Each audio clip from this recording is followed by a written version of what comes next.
He made his announcement at a Hazel Must Go campaign meeting in Salford last night. What has she actually done for Salford? I've seen her stand outside the maternity hospital with the smiles and the photographs in the paper, and then go down to Parliament and vote for the legislation that helped to close it. She's for these things, but consistently votes against them.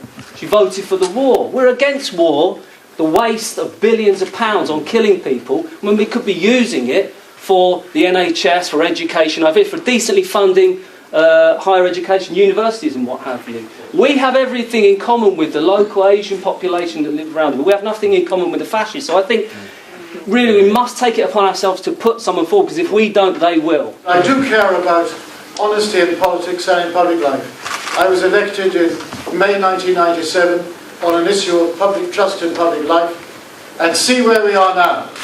You could say that I failed. Well, I don't give up.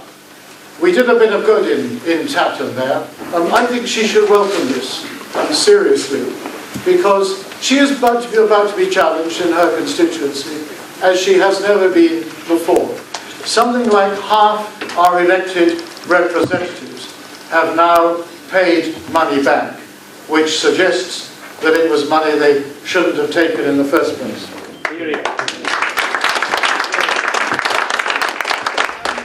Well, earlier, Martin Bell joined me here in the studio and gave me his reasons for deciding not to stand. I think Salford people know they need a Salford candidate. And I've always been in favour. We live in the most extraordinary times politically. I've been in the favour of what I call the local hero option, where one of these MPs appears to have claimed expenses that weren't strictly claimable, that I think they're much better challenged by a local person.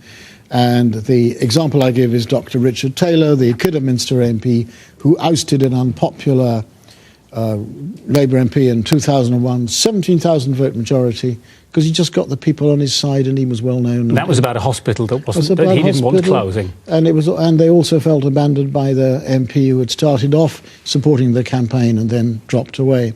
And he was re-elected 4 years later, so he was doing something right. What about the issue then of, some have described it as hounding Ms Blears out of office? Is the best way for the electorate to display their displeasure at the ballot box when the election comes, rather than pressing for her to go now? I think that actions have consequences, and we are now entering a period of consequences for lots and lots of MPs all over the country. Many of those who've claimed what they shouldn't have stood down or been forced to stand down. She hasn't, and it's up to her. I'm not judging the case, but obviously she has something to answer. If you pay back £13,000, well, why did you pay it back? Should you have claimed it in the first place? There are lots of cases similar around the country, but I think and she's not being hounded, she's not being victimised, but simply because she is such a prominent politician, former party chairman, Secretary of State, obviously the stakes are raised. Yes. And I think she could get rid of the whole thing just by saying, you know, I done wrong, I made a mistake, I was distracted, I won't do it again. Martin Bell.